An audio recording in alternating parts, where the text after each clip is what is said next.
आशा करता हूँ आप सब अच्छे हैं और अच्छे से पढ़ रहे हैं। चलिए आज हम बात करते हैं इस वीडियो वायरस 2.0 पे। अगर आप लोगों ने इससे पहले वायरस की पहली वीडियो नहीं देखी है तो उसे पहले देख लें, क्योंकि उसके अंदर वायरस के जन्म से लेकर के टोटल उसके स्ट्रक्चर तक पूरा बेसिक डिटेल बताई गई है। उससे आपको काफ़ी ज़्यादा हेल्प मिलेगी वायरस के बारे में। ये आज हम स्टार्ट करते हैं वायरस 2.0 यानी सेकेंड वीडियो। ये देखिए, हम सबसे पहले बात करते हैं वायरस से फैलने वाली डिजीज़ कौन सी है। रेबीज़। रेबीज़ इसे क्या हाइड्रोफोबिया भी बोला जाता है। हाइड्रोफोबिया फोबिया होता है हमेशा डर को शो करता है, और हाइड्रो जल को दर्शाता है यानी जो पानी से डरने वाला, यानी फियर ऑफ वाटर। इसके दो नाम और भी है रेबीज़ के, फियर ऑफ वाटर या फिर हाइड्रोफोबिया। एक्चुअल में क्या है, यह एक घातक विषाणु होता है और ये सीधा इफेक्ट किसको डालता है, ये नर्वस सिस्टम को डालता है डायरेक्ट। क्या है, केंद्रीय तंत्रिका तंत्र को क्या है इसका इफेक्ट पड़ता है, यानी सीएनएस को, ब्रेन को सबसे ज़्यादा इसका इफेक्ट पड़ता है। और ये जो रेबीज़ फैलता है वो क्या कुत्ते बिल्ली आदि से क्या है, इनके काटने से मनुष्य के अंदर एंटर कर जाता है। और इसमें होगा क्या, इसमें व्यक्ति क्या करता है, पागल जैसा हो जाता है और कुत्ते की तरह भौंकना शुरू करता है, जीभ बाहर निकाल के घूमता रहता है। और क्या है, उसकी मांसपेशियों और उसके मस्तिष्क में, ब्रेन में बहुत ज़्यादा पेन होता है। और वो शोर, जैसे कि तेज़ रोशनी, ठंडी हवा, इन सब चीज़ों को सहन करने में क्या है सक्षम नहीं होता है। पानी को देखते ही डरने लगता है और व्यक्ति को क्या है, अंत में उसकी मृत्यु तक भी हो जाती है। तो ये हम देख रहे हैं, जैसे कि ये व्यक्ति है, सबसे पहले इसमें नंबर वाइज दे रखे हैं। सबसे नंबर 1 देखिए, virus enter via animal bite, यानी जैसे कुत्ते ने काटा तो ये वायरस अंदर एंटर कर चुका है। उसके बाद में क्या, virus replicate in muscles at the site of, क्या है, जो बाइट, जहाँ पर काटा था उस मसल्स के ऊपर क्या रिप्लिकेट करना, यानी अपनी प्रति कॉपी बनाना, अपनी क्या है कॉपी बनाना, वहाँ पर क्या रिप्लिकेट कर देना, यानी अपनी फोटो कॉपी बनाना शुरू कर देता है। 1 से 2, 2 से 4, 4 से 6, 6 से 8, इस प्रकार से। ठीक है। तीसरा क्या, virus infected nerve system peripheral and nerve system, यानी पीएनएस को इफेक्ट करता है सबसे पहले। जो क्या टोटल तंत्रिका तंत्र के अंदर क्या है, पेरिफेरल नर्व सिस्टम जो है इसके अंदर है क्या, तंत्रिकाएं ही तंत्रिकाएं होती है, जो पूरी एक एक ऑर्गन के साथ जुड़ी होती है हमारी बॉडी में। ठीक है। और इसके बाद 4 नंबर में क्या है, वायरस वहाँ पर क्या करता है, अपने आप को रिप्लिकेट करना शुरू कर देता है, अपनी प्रतिकॉपी तैयार करनी शुरू कर देता है। और 5 नंबर में ये क्या करता है, वायरस इफेक्ट करता है ब्रेन पे। और इससे क्या होता है, 6 नंबर देखते हैं, तो virus travel from brain, brain से वाया क्या है, नर्व्स, नर्व से अनदर टिश्यूज में फैल जाता है, जैसे कि आंखों में, किडनी में, स्लेवरी ग्लैंड में, इन सब में। तो ये टोटल क्या प्रोसेस है रेबीज का। और रेबीज क्या कुत्ते बिल्ली इन सब के काटने से फैलता है। तो ये यहाँ भी देख सकते हैं कुछ रेबीज़ का जो क्या है, जो रेबीज़ का जीनोम जो है, या किस प्रकार से रेबीज़ है, ये आरएनए टाइप का है। ठीक है। और यहाँ पर आप यहाँ पर देख रहे हैं कि इसके ऊपर भी एनवलप बना हुआ है। ये सब चीज़ें यहाँ बताने की ज़रूरत नहीं है, क्योंकि वायरस जो 1.0 वीडियो है अपनी, उसके अंदर इन सब चीज़ों को बताया हुआ है। तो ये जो वायरस होता है, रेबीज़ वायरस जो होता है, ये कुछ इस प्रकार के स्ट्रक्चर का होता है। और इस वायरस का जो नाम क्या है, लाइसा वायरस टाइप 1। और इफेक्ट किस पे डालता है, केंद्रीय तंत्रिका तंत्र को नष्ट कर देता है। तो मेन अगर हम पॉइंट की बात करें तो इसके अंदर है क्या, अगर डायरेक्ट क्वेश्चन पूछने के लिए आए तो ये कि रेबीज जो है वो शरीर के किस भाग पर इफेक्ट डालता है, किस भाग पर प्रभाव डालता है, तो क्या है, सेंट्रल नर्व सिस्टम पर, केंद्रीय तंत्रिका तंत्र को नष्ट करने का कार्य करता है। उपचार और रोकथाम क्या है इसके, घाव को साबुन व पानी से अच्छी तरह धो करके, और क्या करते हैं, कुछ मरहम वगैरह लगानी चाहिए, जो क्या बेंजल कोनियम क्लोराइड की मरहम की जाती है। ठीक है। और इसमें टीके वगैरह दिया गया है कि एचडीसी वगैरह का टीका लगा देना चाहिए, रेबीपुर का। अब हम करते हैं सेकंड डिजीज, जो क्या है, ये भी वायरस से फैलने वाली है, एड्स। एड्स का वास्तव में क्या है, 1981 में, इससे पहले क्या है कि इसके बारे में पता इतना ज़्यादा किसी का ध्यान नहीं गया था। परंतु कुछ इस प्रकार से देखा गया कि जो समलैंगिक संबंध बनाते हैं, यानी क्या कई सारे लोगों से संबंध बनाते हैं, सेक्सुअल संबंध बनाते हैं, तो उन लोगों के अंदर क्या है, जो रोग होने लग गए थे और उनका कोई भी उपचार नहीं था, यानी वो व्यक्ति सबसे ज़्यादा क्या है, रोगों से ग्रसित होने लग गए थे। तो इन सब चीज़ों को नोट करके देखा गया, इन जब घटनाओं को टोटल इन घटनाओं का एनालिसिस निकाला गया, तो क्या बाद में एक एड्स रोग जो नाम सामने आया, यानी एआईडीएस, यानी एक्वायर्ड इम्यूनो डेफिशिएंसी सिंड्रोम का पता चला। इस नई बीमारी के कारणों को जानने के लिए प्रयास किए गए। फिर 1983 में क्या है, लू मॉन्टेनर कि जो क्या है एक साइंटिस्ट थे, जो क्या फ्रांसीसी वैज्ञानिक दल ने क्या किया, इसके बारे में स्टडी करनी शुरू की और 1984 में अमेरिका में भी क्या है रॉबर्ट घिलो ने भी और उनके साथियों ने भी क्या स्टडी करनी शुरू की और दोनों तरफ से जो क्या है विषाणु पाया गया वो क्या है दोनों सेम ही थे, एक ही जैसे थे। तो 1986 में इस विषाणु को नाम दे दिया गया HIV, human immune deficiency virus के नाम से जाने जाना लगा। तो ये क्या इसकी स्टार्टिंग में क्या है इसकी हिस्ट्री है। और ये है कैसा एक वायरल डिजीज़ है और इसका अभी तक कोई भी क्या है उपचार नहीं है। और इसमें क्या है करता क्या है ये एक्चुअल में क्या करता है, जो ह्यूमन बॉडी होती है, ह्यूमन बॉडी के अंदर क्या है जो प्रतिरक्षा तंत्र होता है, ठीक है, इम्यूनिटी सिस्टम होता है, उसमें टी सेल होती है। एक्चुअल में क्या दो प्रकार की सेल्स होती है, एक होती है टी सेल, एक होती है natural killer cell. T cell का काम क्या है, टी सेल का काम है रिकॉग्नाइज करना यानी पहचान करना फॉरिजन सेल की, या जो बाहर से आया हुआ कोई भी खतरा है या बाह्य कोशिका है उसकी पहचान करना और उसे क्या है नेचुरल किलर को आदेश देना। और नेचुरल किलर के पास मैसेज पहुंचता है तो नेचुरल किलर क्या करती है उसे मार देती है, जो बाहर से वायरस वगैरह बैक्टीरिया वगैरह कुछ भी है उसे किल कर देती है। तो इसमें क्या करता है जो ये वायरस है सबसे पहले क्या करता है टी सेल पे ही अटैक करता है और टी सेल को क्या करता है उस टी सेल को अपने साथ में मिला करके उसका कंट्रोल खत्म कर देता है। तो वास्तव में होता क्या है, जब भी क्या होता है कि कोई वायरस बाहर से अटैक करे तो सबसे पहले क्या है जो पहचान निकालते इस वायरस के बारे में या पता चलता है वो टी सेल को ही चलता है। और यहाँ टी सेल ही क्या हो चुकी है अब इस वायरस के काबू में हो चुकी है। तो अब क्या है टी सेल अगर इस वायरस के काबू में है तो अब नेचुरल किलर को पता नहीं चलेगा और वो क्या वायरस वगैरह को किल नहीं करेगी। तो व्यक्ति तरह तरह की बीमारियों से ग्रसित हो जाता है, ये ज़्यादातर इसमें रहता है। और ये पूरी की पूरी जो क्रिया बताई गई जो मैंने आपको बताया यही पूरी इन बातों का निचोड़ मैंने आपको बता दिया पूरा का पूरा। और इसमें क्या है उससे होगा क्या, जैसे ही क्या टी सेल अब काम नहीं कर पा रही है, पता नहीं लगा पा रही, नेचुरल किलर किल नहीं कर पा रही है, तो दूसरे और भी क्यों वायरस बैक्टीरिया वगैरह भी अटैक करके व्यक्ति को चाहे किसी भी प्रकार की कोई बीमारी हो जाए वो उस बीमारी से क्या है उभर कर बाहर नहीं आ पाता है, यानी उस बीमारी से ग्रसित हो जाता है। आपने देखा होगा नॉर्मली क्या होता है, चाहे हमें कोई खांसी हो, बुखार हो, सर दर्द हो या किसी भी प्रकार की कोई बीमारी हो, हम स्वस्थ रूप से क्या कुछ दिन उसमें स्वस्थ होने के लिए हमें क्या कुछ दिन लगते हैं और हम कुछ ही दिनों में क्या है स्वस्थ हो जाते हैं। परंतु कैसे हो जाते हैं ये कि टी सेल पहचान करती है और नेचुरल किलर उससे जुड़े हुए वायरस वगैरह को मार देती है। अब उस टी सेल को एक्टिवेट करने के लिए कुछ इंजेक्शन दवाई वगैरह हम लेते हैं तो वो एक्टिवेट होती है, पता करती है, उस चीज़ की पहचान हो जाती है।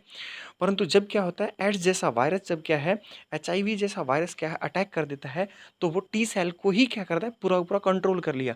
तो अब व्यक्ति क्या है जो भली भांति जो इसका प्रतिरक्षा तंत्र था वो सही से काम नहीं कर पाता है। पहचान इसकी क्या है, पहचान ये है कि एड्स पीड़ित व्यक्ति की पहचान उसके रक्त के सीरम में उपस्थित कुछ विशेष प्रकार की एंटीबॉडी से की जाती है। यानी एड्स के अगेंस्ट कुछ प्रकार की एंटीबॉडी बनती है, अगर वो शरीर में बन रखी है तो उसके सीरम का जब यानी उसके प्लाज्मा वगैरह निकाला जाएगा और उसमें जब चेकअप किया जाएगा देखा जाएगा अगर वो एंटीबॉडी बनी है तो उससे पता चल जाता है कि इस व्यक्ति को जो ये एंटीबॉडी सिर्फ और सिर्फ एड्स यानी जो HIV वायरस है उसके अगेंस्ट ही बनती है। तो पता चल जाता है कि इस व्यक्ति को HIV है, परंतु बाहर से ऐसे कोई लक्षण दिखाई नहीं देते। इसकी जगह इसके फैलने के कई सारे कारण हैं, जैसे हम एक तो देखते हैं सेक्सुअल कॉन्टैक्ट यानी लैंगिक संपर्क है। दूसरा क्या होता है किसी व्यक्ति की सिरिंज किसी दूसरे व्यक्ति को यूज़ कर लिया जाता है। जैसे पुराने समय में डॉक्टर्स क्या हुआ करते थे, एक ही सिरिंज को एक व्यक्ति को इंजेक्शन लगा दिया, फिर उसी सिरिंज को थोड़ा-सा वॉश करके दूसरे व्यक्ति को लगा दिया। तो उसी की जगह पर इस एड्स जैसी बीमारी से बचने के लिए डिस्पोज़ल डिस्पोज़ल को रिप्लेस किया गया है। और तीसरा रुधिर आदान ब्लड ट्रांसफ्यूज़न। तो क्या है एक व्यक्ति जिसमें कोई इस प्रकार का वायरस हो उसका ब्लड किसी दूसरे में चढ़ा दिया जाए तो इस प्रकार से भी ये क्या है फैल सकता है। ठीक है। और अधिकतर जो इसका माना गया है वही क्या है ज़्यादा से ज़्यादा ज़्यादा से ज़्यादा स्त्रियों के साथ यौन संबंध बनाना यानी समलैंगिक जो क्या है समलैंगिकता में विश्वास रखने वाले जो लोग होते हैं ये कारण है। और आपने कुछ देखा होगा मूवीज़ वगैरह के अंदर भी हम लोग देखते हैं कि जो क्या ड्रग्स वगैरह के एडिक्टेड होते हैं, कुछ दिखाते हैं कि ये कुछ लोग गुंडे हैं ड्रग्स के एडिक्टेड हैं, तो वो क्या करते हैं उसको क्या करते हैं एक ही सिरिंज से इंजेक्शन लेते रहते हैं, एक ही सिरिंज से क्या है वो ड्रग्स वगैरह लेते रहते हैं, एक से उसी ने ले लिया उसी सिरिंज का प्रयोग करके दूसरे ने ले लिया उसी सिरिंज का प्रयोग करके तीसरे व्यक्ति ने ले लिया। तो जो ग्रुप साइकिल में है तो इन सब के क्या है जो ब्लड भी अलग अलग हो सकते हैं, किसी में किसी प्रकार की बीमारी हो सकती है तो ये क्या है दूसरे व्यक्ति में पहुंच सकता है, ये कारण भी एक बताया गया है यहाँ पर। और एड्स के परीक्षण की बात की जाए तो मेनली दो प्रकार के परीक्षण होते हैं, एलिसा, ठीक है, एक तो एलिसा टेस्ट होता है और दूसरा होता है वेस्टर्न ब्लॉट जांच। तो जो एलिसा टेस्ट है इसका जो बात की जा रही है एक्चुअल में, देखो एलिसा टेस्ट के बारे में अभी क्या है, आपको 1 या 2 दिन में वीडियो मिल जाएगी एलिसा टेस्ट के बारे में पूरा डिटेल में। ये सिर्फ़ और सिर्फ़ एड्स के बारे में, जैसे आपने सुना भी होगा कि कोरोना वायरस के लिए एलिसा टेस्ट को क्या है बोल दिया गया है कि आप एलिसा टेस्ट करवा सकते हैं। तो उसके अंदर पूरा डिटेल में भी अगली वीडियो के अंदर आपको बता दिया जाएगा इसके बारे में और इस जाँच के बारे में भी। रोकथाम बस यही है, यौन संबंधों में सावधानी बरतें, रक्त की शुद्धता का ध्यान रखें, सिरिंज वगैरह से क्या है एक दूसरे से इस प्रकार से यूज़ न करें, तो ये चीज़ें हमें ध्यान रखनी पड़ेगी। अब हम बात करते हैं नेक्स्ट डिजीज़ जो है खसरा मीज़ल्स की। इसे रूबेला भी कहा जाता है। कई बार ये आता है खसरा ना लिखा हो, मीज़ल्स ना लिखा हो वहाँ पे कि रूबेला लिखा होता है, और इसका जो विषाणु है वो है मोरबेली विषाणु, मोरबेली वायरस के द्वारा फैलता है, ठीक है? और ये अधिकतर किसमें? बच्चों में फैलता है। इसके जो लक्षण यानी सिम्पटम्स देखे जाएँ तो ये क्या है? इस रोग के आरंभ में नाक व आँख से पानी बहता है, शरीर में दर्द होता है, बुखार आता है। 3-4 दिन बाद क्या होता है, व्यक्ति के पूरे शरीर के ऊपर लाल-लाल दाने बन जाते हैं, कुछ इस प्रकार से लाल-लाल दाने बन जाते हैं, ठीक है? और उसे क्या है, परंतु असावधानी बरतने पर क्या है, खाँसी, ब्रोंकाइटिस तथा निमोनिया जैसे आदि रोग भी हो जाते हैं। और तो ये क्या था, हमने यहाँ पर देखा ये क्या मीज़ल्स है, ये क्या है, खसरा है। ठीक है, आगे हम बात करते हैं पोलियो की। पोलियो भी एक क्या वायरल डिजीज़ है, ठीक है? पोलियो वायरस जो है वास्तव में पोलियो के फैलने का कारण क्या है? वास्तव में पोलियो को फैलने का कारण है दूषित जल, जो पाया गया है वास्तव में पोलियो को फैलने का कारण क्या है? दूषित जल। और अब हमारा भारत है पोलियो मुक्त हो चुका है, तो आप नीचे कमेंट में लिख कर के बताएँगे कि हमारा भारत पोलियो मुक्त कब हुआ? हमारा भारत पोलियो मुक्त कब हुआ? अब इसमें क्या होता है, जो ये विषाणु क्या है, ब्लड से क्या है, सबसे पहले क्या है ब्लड में जाता है, और ब्लड के बाद में ये क्या होता है, ये इस प्रकार से स्पाइनल कॉर्ड में, स्पाइनल कार्ड लिखा है, सीआरडी लिखा है, कोड लिखना सीओआरडी कोड, इसमें 1-2 मिस्टेक्स मिलेगी तो उनको थोड़ा सही कर लेना आप अपने नोट्स बनाते वक़्त।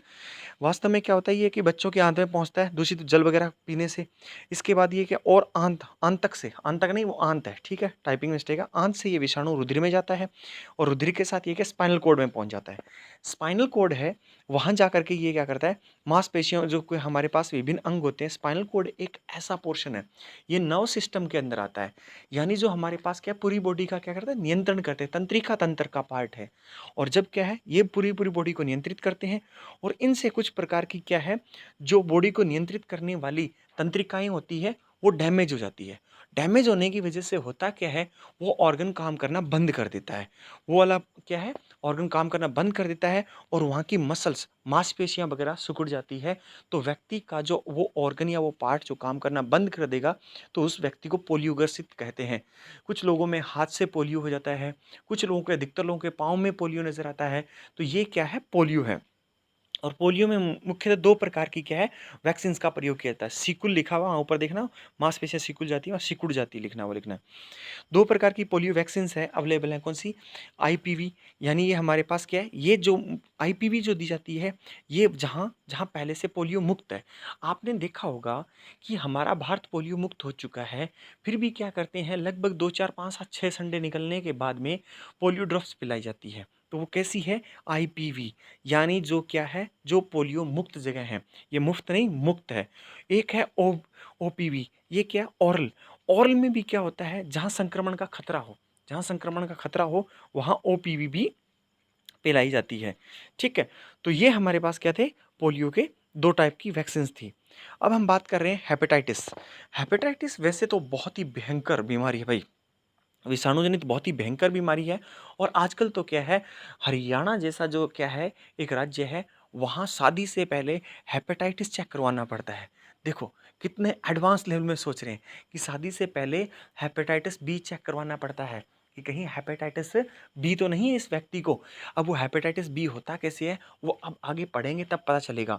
वास्तव में क्या है, जो हेपेटाइटिस है ए से लेकर के जी तक के होते हैं, परंतु इनमें मुख्य कौन सा है, ए और बी, और क्या कुछ खास सी भी है। हम ए बी और सी तीनों की बात भी करेंगे, सी की भी थोड़ी बहुत बात करेंगे। सिम्टम्स देखिए हेपेटाइटिस ए के क्या है, डायग्राम में देखिए, आप यहाँ देख रहे हैं, लीवर के चारों ओर देख रहे होंगे आप लोग कि व्यक्ति को फीवर हो जाता है, जॉइंटिस की संभावना होती है, खाना खाना कम कर देता है, वीकनेस आ जाती है बॉडी में, थकान हो जाती है, जोड़ों में दर्द हो जाता है, डाइजेशन जो होता है वो डिसऑर्डर हो जाता है उसका, यानी पाचन की क्रिया डिसऑर्डर होती है, पेन होना शुरू हो जाता है पेट के अंदर, राइट हैंड साइड के अंदर, और वहाँ देखते हैं कि वोमिटिंग वगैरह जैसी चीज़ें होनी शुरू हो जाती है, और डार्क यूरिन वगैरह आने लग जाता है। ये क्या है, हेपेटाइटिस ए के लक्षण हैं। अब हम बात करें दूसरी साइड में, आप देख रहे होंगे how someone can get hepatitis B. कुछ लोगों को हेपेटाइटिस बी कैसे ये प्राप्त करते हैं, कैसे ये इससे ग्रसित होते हैं, तो यही हरियाणा में बंद है हेपेटाइटिस बी। इसके दो कारण हैं, एक ब्लड और क्या, एक सेक्स को रखा गया। ब्लड कैसे, blood direct blood to blood contact होने से। ब्लड टू ब्लड कैसे कॉन्टैक्ट हो सकता है, mother to child during birth. जन्म के दौरान देखते हैं कि बच्चा जो है मदर की प्लेसेंटा से जुड़ा होता है, और मदर और बेबी क्या करते हैं, ब्लड शेयर करते हैं, तो वहाँ भी इनको हो सकता है। ठीक है, और टैटूज़ वगैरह बनाते वक्त जिस प्रकार से हम टैटू वगैरह बनवाने के लिए जाते हैं, तो वहाँ देखते हैं कि उसकी मशीन क्या है, बॉडी के स्किन के अंदर चल रही है, ब्लड के अंदर भी चल रही है, तो उस दौरान भी ब्लड से टच होकर के, किसी और व्यक्ति से टच होकर के किसी हमसे हो जाए, तो इसमें भी क्या है, दिक्कत आती है। बार्बर वगैरह के पास शेविंग वगैरह करवाने जाते हैं, तो वहाँ कट होने से भी हो सकता है, क्योंकि वहाँ इतने सारे लोग आ रहे हैं, तो उनकी स्किन के साथ में क्या है, वही रेजर वगैरह क्या होता है, टच हुआ होता है, उनके कभी कभी क्या कट जाता है, तो ब्लड क्या है, फिर वो हमारी स्किन पे भी कट जाए, तो क्या ब्लड में ट्रांसमिशन, ब्लड से ब्लड कनेक्ट हो जाएगा। और कैसे, सिरिंज से, जैसे सिरिंज वगैरह इंजेक्शन वाली हमने बात की थी, उससे भी हो सकता है। और हाउस होल्ड्स कॉन्टैक्ट में भी देखें तो हमारे पास क्या रहेंगे, कुछ प्रकार के क्या रेजर्स वगैरह हैं, इन सब चीज़ों से क्या है, ये हो जाता है।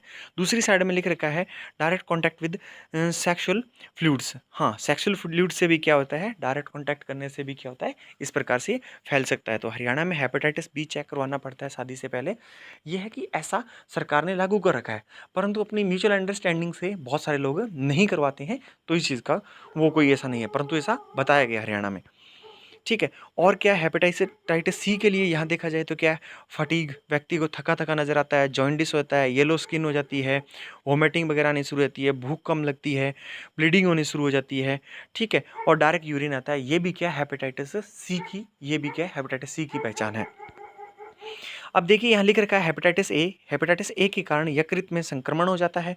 यह दूषित खाद्य पदार्थों अथवा प्रदूषित जल के सेवन से होता है। इस विषाणु का प्रसार मल अथवा गोबर द्वारा होता है। यह एक संक्रमणीय रोग है। तो ये देखिए हेपेटाइटिस ए, यहाँ लीवर बनाया हुआ है। इस अगर डायग्राम को समझेंगे तो वही आगे थ्योरी लिखी गई है। हेपेटाइटिस बी यौन संबंधों से फैलने वाली एक अति संक्रमणीय बीमारी है। ये हम बात कर चुके हैं कि ये क्या है, सेक्सुअल कॉन्टैक्ट से फैलते हैं। ठीक है, जिनका संक्रमण एड्स की अपेक्षा कई गुना अधिक होता है। ये एड्स से ही ज़्यादा खतरनाक है, और इसमें पीलिया के लक्षण आ जाते हैं, और 80% यकृत कैंसर का कारण यही बनता है। यानी लीवर कैंसर जो होता है उसका 80% जो कारण है वो यही हेपेटाइटिस बी ही है। और इसीलिए सरकार ने क्या है, हेपेटाइटिस बी के लिए परियोजना भी चलाई है। जैसे कि आप देख सकते हैं कि केंद्र सरकार ने सार्वजनिक टीकाकरण कार्यक्रम के अंतर्गत प्रायोगिक तौर पर हेपेटाइटिस बी का टीका बच्चों को 6वें, 10वें और 14वें सप्ताह में डीपीटी की प्राथमिक खुराकों के साथ दिया जा सकता है। तो अब क्या है डीपीटी, डीपीटी के बारे में आप बताएंगे नीचे कमेंट बॉक्स में कि इसकी फुल कौन कौन से इंजेक्शन है। ये कि डिphtheria, काली खांसी और टेटनस, ठीक है, ये होता है। तो ये कमेंट बॉक्स में भी आप लिख करके बताइए इनकी फुल फॉर्म जो है। इसके साथ में क्या हेपेटाइटिस बी का टीका भी दिया जाएगा, कौन से, 6 वीक में, 10th वीक में और 12th वीक के अंदर। अब हम बात करें स्मॉल पॉक्स, चेचक, यानी ये एक समय में ऐसा था, इसे कहते हैं कि छुआछूत की बीमारी कहते हैं, कि ये फैलने से और इस प्रकार से हम भी सीरियल वगैरह भी देखते हैं, तब भी देखते हैं कि वहाँ देखते हैं कि पहले के ज़माने में क्या, पुराने समय की बातें बताते हैं, तो पहले के ज़माने में क्या है, अगर किसी को स्मॉल पॉक्स वगैरह हो जाए, चेचक वगैरह हो जाए, तो उस व्यक्ति से लोग बहुत दूर रहते थे और उसे गाँव से बाहर फेंक करके आ जाया करते थे। ऐसी ऐसी बातें भी सुनी जाती है। तो यह भी एक क्या है, रोग है, विषाणु द्वारा फैलता है। इससे होगा क्या, सिर में दर्द हो जाए, कंपी, उल्टी खाना, तेज़ बुखार हो जाना, और 3 से 4 दिन बाद मुंह पे लाल दाने निकल जाना। फिर धीरे धीरे पूरी बॉडी पे ये क्या दाने फैल जाते हैं और इनमें मवाद भर जाता है। रियल में क्या है, मैंने ऐसी कोई फ़ोटो लगाई नहीं है, मैंने यहाँ पे हल्की सी फ़ोटो लगाई है चेचक की, डॉट डॉट करके। रियल में अगर आप जा करके देखेंगे नेट पे स्मॉल पॉक्स की इमेजेस, तो आपका दिल दहला देने वाली इमेजेस हैं, इतनी खतरनाक है। तो वो लगाना कहीं ना कहीं क्या है, बहुत ही अजीब लग रहा था मुझे, तो इसलिए वो लगाई नहीं गई है। और वो मवाद से भर जाते हैं, उस पर खुजली आनी शुरू होती है। 8 से 10 दिन बाद क्या दाने खुद ही सूख जाते हैं, पपड़ियाँ बन के नीचे उतर जाते हैं, और क्या होंगे, परंतु वो अपने उसकी जगह पे घाव छोड़ जाते हैं। और अधिकतर इसका प्रभाव इन घावों का कहाँ दिखता नजर आता है, चेहरे पे नजर आता है। ठीक है। और इससे संक्रमण रोग भी है, रोगी के संपर्क में आने से बचना चाहिए, चेचक का टीका लगवा लेना चाहिए। और अगर परंतु यहाँ से एक महत्वपूर्ण जुड़ी हुई बात ये है कि अब जो हमारा बताया जाता है कि जो चेचक से क्या पूरे विश्व में समाप्त करने की घोषणा हो चुकी है, कि पूरे विश्व में अब चेचक पूर्ण रूप से खत्म हो चुका है। परंतु इसके जो विषाणु या इसके जो वायरस हैं, वो 2 वायरस अभी भी क्या है 2 संस्थानों के अंदर सेफ रखे गए हैं। किस लिए? ताकि इसके ऊपर कोई शोध कार्य किए जा सके भविष्य के लिए। कोई भविष्य में ऐसी कोई से जुड़ी हुई कोई जुड़ा हुआ वायरस और आता है तो उस पे क्या है कंट्रोल करना आसान हो जाए। ठीक है, कहीं कभी ना कभी एक ये भी महामारी थी, कभी ना कभी एक ये भी महामारी थी। ठीक है, तो इसलिए क्या है इस महामारी को इतना क्या है इसके वायरस वगैरह रखे गए हैं ताकि जीनोम वगैरह पहचानने में आसानी हो। तो वो दोनों के दोनों संस्थान इसके अंदर दिए गए हैं और उनकी बहुत ही खतरनाक तरीके से सिक्योरिटी की गई है। ऐसा क्यों? क्योंकि अदरवाइज क्या होता है आतंकवादी वगैरह इस वायरस का यूज़ करके क्या है फिर से क्या इस चीज़ को फैला सकते हैं। जैसे कोविड-19 के अंदर बताया जा रहा सूत्रों से पता चल रहा है कि इसके पीछे मेन मुद्दा क्या है, इसके पीछे मेन जो क्या है चाइना का क्या है अपने आप में जैविक हथियार बनाना है। तो इसी प्रकार से आतंकवादी भी इसे क्या है इन्हीं विषाणुओं को या इन्हीं वायरस को एज़ ए क्या है वहाँ पर जैविक हथियार के रूप में नहीं यूज़ कर ले। तो दोनों संस्थान जो कौन से हैं उनमें से एक है जॉर्जिया में अटलांटा स्थित centre for disease control and prevention और जबकि दूसरा है रूस में नोविसिर्स्क क्षेत्र में कौन सा है कोन्स्नोवा है कोलन सोवो में स्थित है। ठीक है, चेचक अनुसंधान केंद्र state research centre of biology and biotechnology ये है इस जगह पर है इस ठीक है state research centre of biology and biotechnology ये तो संस्थान का नाम है और ये रूस के अंदर है। और इनकी क्या है बहुत खतरनाक तरीके से इनको क्या है प्रिवेंट किया गया, इनकी सुरक्षा की गई है। ठीक है, तो यही वीडियो का मैं एंड करता हूँ। तो इस वीडियो में अगर आपको वो समझ नहीं आया तो 1-2 बार और देख लें इसको। बहुत ही महत्वपूर्ण ये क्या है डिजीज़ होती हैं, इनसे क्वेश्चन कई बार बन जाते हैं। ठीक है, और फिर भी अगर कुछ समझ नहीं आया तो आप नीचे कमेंट बॉक्स में लिख करके पूछ सकते हैं। धन्यवाद।